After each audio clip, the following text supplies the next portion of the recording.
가톨릭 성경 365일 말씀으로 살아가기. 오늘은 민수기 10장에서 13장까지입니다. 민수기 10장. 나팔신호.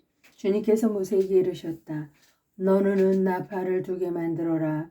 은을 두드려서 만들어야 한다. 그래서 공동체를 불러 모으거나 진영을 출발시킬 때에 그것을 써라.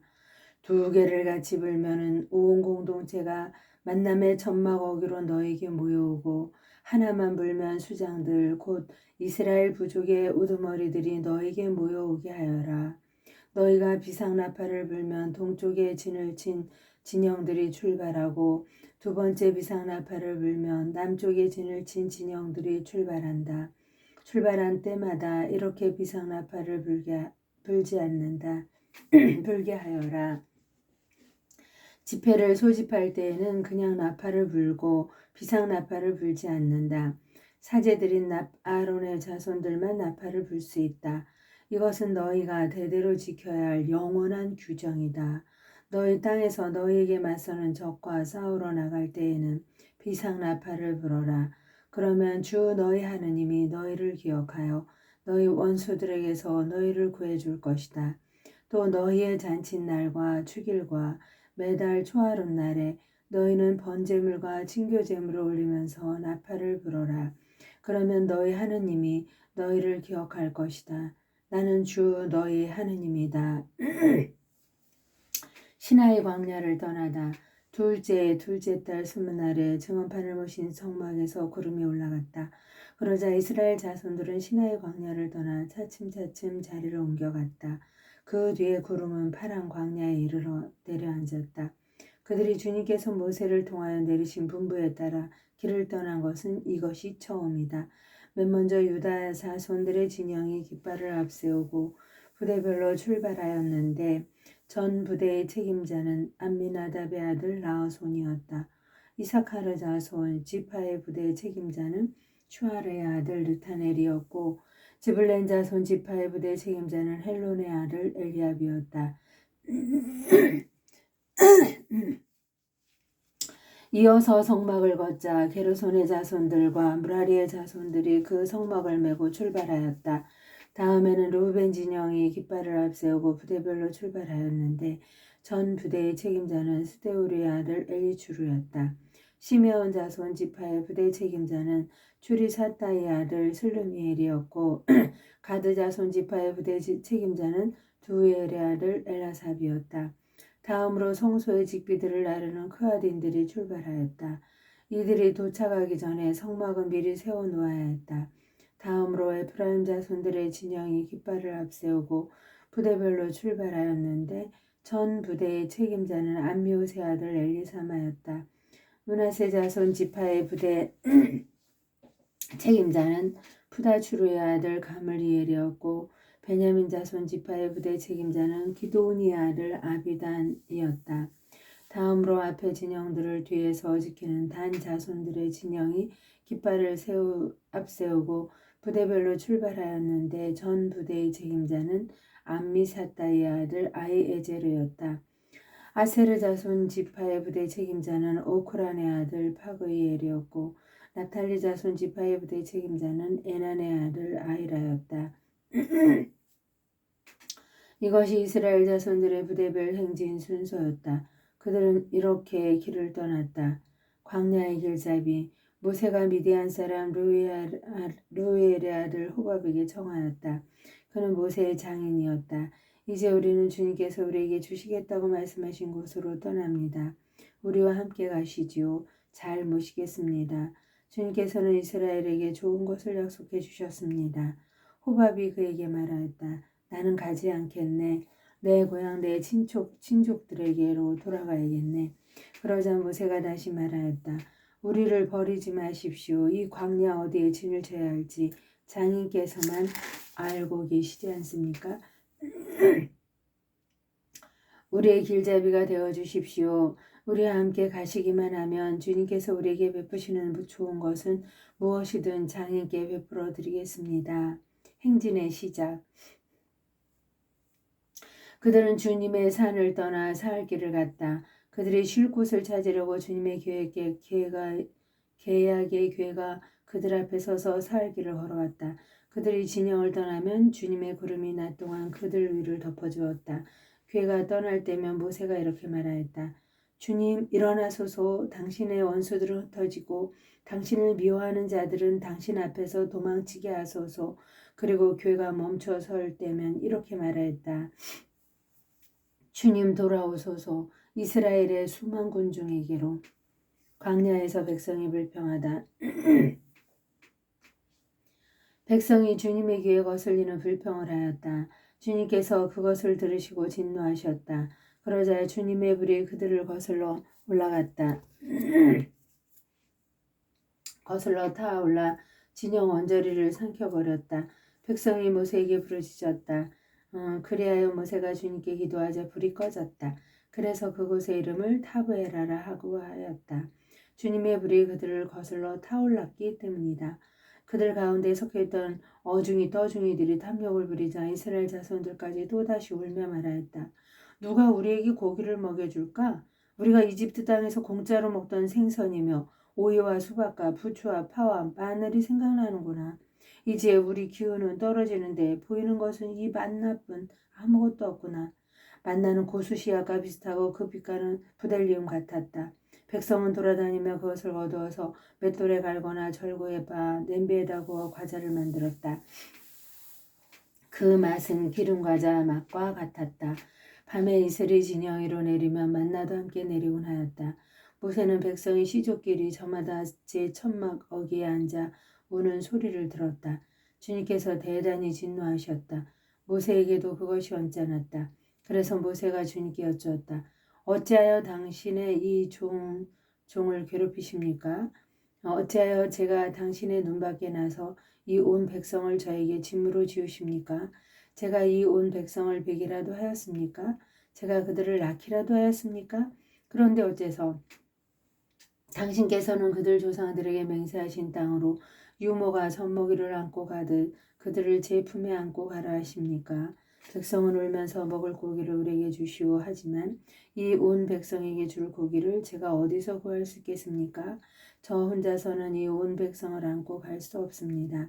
저에게는 너무나 무겁습니다. 저에게 이렇게 하셔야겠다면 제발 저를 죽여주십시오. 제가 당신의 눈에 든다면 제가 이 불행을 보지 않게 해주십시오. 주님께서 모세에게 말씀하셨다. 내가 백성의 원로이며 관리라고 알고 있는 이스라엘의 원로들 가운데에서 나를 위해 70명을 불러 모아라. 그들을 데리고 만남의 천막으로 와서 함께 서 있어라. 내가 내려가 그곳에서 너와 말하겠다. 그리고 너에게 있는 영을 조금 덜어내어 그들에게 나누어 주겠다. 그러면 그들이 이 백성을 너와 함께 짊어져서 네가 혼자 지지 않아도 될 것이다. 너는 또 백성에게 이렇게 말하여라. 내일을 위하여 너희 자신을 성결하게 하여라. 너희가 고기를 먹게 될 것이다.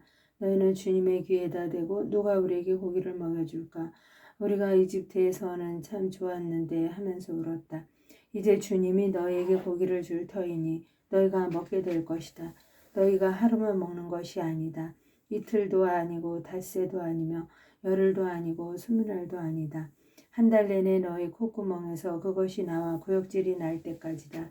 너희 가운데 있는 주님을 너희가 배척하고 그 앞에서 우리가 어쩌자고 이집트를 떠났던가 하면서 울었기 때문이다. 그러자 모세가 말하였다. 저를 둘러싼 백성은 걸어서 행진하는 사람만 60만 명입니다. 당신께서는 내가 그들에게 고기를 주어 한 달 내내 먹게 하겠다 하시지만 양떼와 소떼를 다 잡는다 한들 그들에게 넉넉하겠습니까? 바다의 고기를 모조리 모아들인다 한들 그들에게 넉넉하겠습니까? 주님께서 모세에게 대답하셨다. 주님의 손이 너무 짧기라도 하단 말이냐? 이제 너는 내 말이 들어맞는지 맞지 않는지 보게 될 것이다. 원로 70명이 주님의 영을 받다. 모세는 밖으로 나와 주님의 말씀을 백성에게 전하였다. 그는 백성의 원로들 가운데에서 70명을 불러 모아 천막 주위에 둘러세웠다. 그때 주님께서 구름 속에서 내려오시어 모세와 말씀하시고 그에게 있는 영을 조금 덜어내시어 그 70명의 원로들에게 내려주셨다. 그 영이 그들에게 내려 머무르시자 그들이 예언하였다. 그러나 다시는 예언하지 않았다. 그때 두 사람 진영에 남아 있었는데 한 사람의 이름은 엘닷이고 다른 사람의 이름은 메닷이었다. 그런데 명단에 들어있으면서 천막으로 나가지 않은 이 사람들에게도 영이 내려 머무르자 그들이 진영에서 예언하였다. 한 소년이 달려와서 엘닷과 메닷이 진영에서 예언하고 있습니다. 하고 모세에게 알렸다. 그러자 젊을 때부터 모세의 시종으로 일해온 눈의 아들 여호수아가 말하였다. 저의 주인이신 모세님, 그들을 말리셔야 합니다. 모세가 그들에게 말하였다. 너는 나를 생각하여 시기하는 것이냐?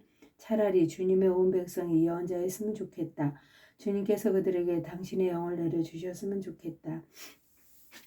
모세와 이스라엘의 원로들은 진영으로 돌아왔다. 주님께서 메추라기 떼를 보내시다. 그때 주님에게서 바람이 일어나 바다 쪽에서 메추라기를 몰아다가 진영을 돌아가며 진영 이쪽과 저쪽으로 하루길 되는 너비로 떨어뜨려 땅 위에 두 안마가량 쌓이게 하였다. 그러자 백성은 일어나 그날 온종일 밤새도록 그리고 이튿날도 온종일 메추라기를 모았는데 적게 거둔 사람이 10호메르를 모았다. 그들은 그것들을 진영 둘레에 널어 놓았다. 그런데 그들이 고기를 다 씹기도 전에 주님께서 백성에게 진노하셨다. 그래서 주님께서는 매우 큰 재앙으로 백성을 치셨다.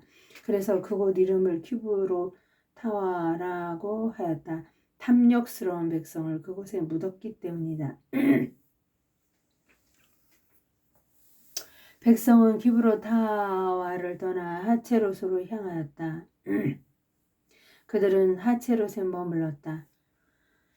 민수기 12장 미리암과 아론이 모세를 시기하다. 모세가 에디오피아 여자를 아내로 맞아들였는데 미리암과 아론은 모세로 아내로 맞아들인 그 에디오피아 여자 때문에 모세를 비방하였다. 그들은 이렇게 말하였다. 주님께서 모세를 통해서만 말씀하셨느냐? 우리를 통해서도 말씀하시지 않았느냐? 주님께서 이 말을 들으셨다. 그런데 모세라는 사람은 매우 겸손하였다. 땅 위에 사는 어떤 사람보다도 겸손하였다. 주님께서 갑자기 모세와 아론과 미르암에게 말씀하셨다.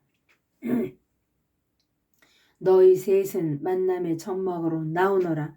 그들 셋이 나오자 주님께서 구름 기둥 속에서 내려오시어 천막 거기에 서시고 아론과 미리암을 부르셨다. 그 둘이 나와 서자 말씀하셨다. 너희는 내 말을 들어라. 너희 가운데 예언자가 있으면 나 주님이 환시 속에서 나 자신을 그에게 알리고 꿈속에서 그에게 말할 것이다. 나의 종 모세는 다르다. 그는 나의 온 집안을 충실히 맡고 있는 사람이다. 나는 입과 입을 마주하여 그와 말하고 환시나 수수께끼로 말하지 않는다. 그는 주님의 모습까지 볼 수 있다. 그런데 너희는 어찌하여 두려움도 없이 나의 종 모세를 비방하느냐. 주님께서는 그들에게 진노하시며 떠나가셨다. 미리암이 벌을 받다. 구름이 천막 위에서 물러가자 미리암이 악성 피부병에 걸려 눈처럼 하얗게 되어 있는 것이 아닌가. 아론이 몸을 돌려 미리암을 보자 과연 그 여자는 악성 피부병에 걸려 있었다. 아론이 모세에게 말하였다. 나의 주인님, 우리가 어리석게 행동하여 저지른 죄의 값을 우리에게 지우지 마십시오. 미리암을 살이 반은 뭉그러진 채 모태에서 죽어나온 아이처럼 저렇게 놓아두지 말아주십시오. 그러자 모세가 주님께 하느님 제발 미리암을 고쳐주십시오 하고 부르짖었다. 주님께서 모세에게 말씀하셨다. 미리암의 얼굴에 그의 아버지가 침을 뱉었다면 그 여자가 이랫동안 부끄러워하지 않느냐. 그러니 그를 이랫동안 진영 밖에 격리하였다가 그 뒤에 돌아오게 하여라. 미리암은 이랫동안 진영 밖에 격리되었다. 백성은 미리암이 돌아올 때까지 떠나지 않았다. 그 뒤에 백성은 하체롯을 떠나 파란 광야에 이르러 진을 쳤다. 민수기 13장 정찰대를 가나안으로 보내다. 주님께서 모세에게 이르셨다. 사람들을 보내어 내가 이스라엘 자손들에게 주는 가나안 땅을 정찰하여라. 각 지파에서 모두 수장을 한 사람씩 보내야 한다. 모세는 주님의 분배에 따라 파란 광야에서 그들을 보냈다. 그 사람들은 모두 이스라엘 자손들의 우두머리였다. 그들의 이름은 이러하다. 르우벤 지파에서는 자크로의 아들 삼무아, 시메온 지파에서는 호리의 아들 사판, 유다 지파에서는 여푼네의 아들 칼렙, 이사카르 지파에서는 요셉의 아들 이그알, 에프라임 지파에서는 눈의 아들 호세아, 베냐민 지파에서는 라프의 아들 팔티, 주불룬 지파에서는 소디의 아들 갓디엘, 요셉 지파 므낫세 지파에서는 수시의 아들 갓디,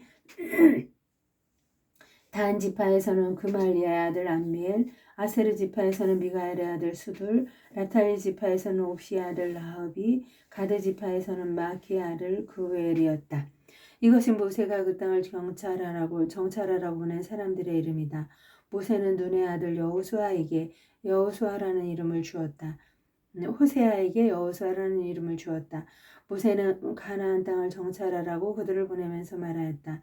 저기 네겝 지방에도 올라가 보고 산악 지방에도 올라가 보아라. 그 땅이 어떠한지 살펴보고 그곳에 사는 백성이 강한지 약한지 적은지 많은지 그들이 사는 땅이 좋은지 나쁜지 그들이 사는 마을들이 천막으로 되어 있는지 요새로 되어 있는지 그 땅이 기름진지 메마른지 그곳에 나무가 있는지 없는지 살펴보아라. 용기를 내어라. 그리고 그 땅에 과일을 가져오너라. 그때는 첫 포도가 익는 철이었다.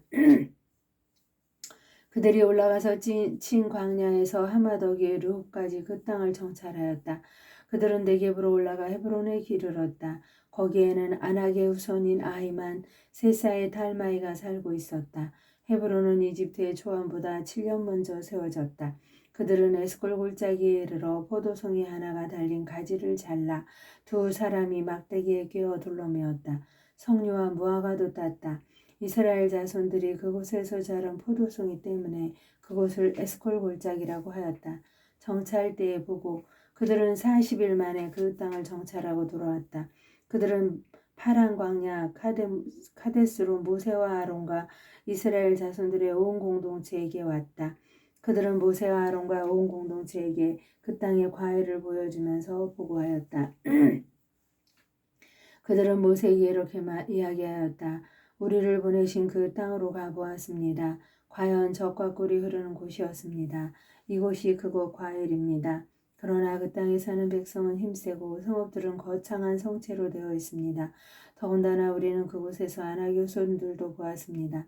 아말렉족은 네겝 땅에 살고 히타이트족과 엽스족과 아모리족은 산악지방에 살고 있습니다. 그리고 가나안족은 바닷가와 요르단 강가에 살고 있습니다. 칼렙이 요셉 앞에서 백성을 진정시키면서 말하였다. 어서 올라가 그 땅을 차지합시다. 우리는 반드시 해낼 수 있습니다. 그러나 그와 함께 올라갔다 온 사람들은 우리는 그 백성에게로 쳐 올라가지 못합니다.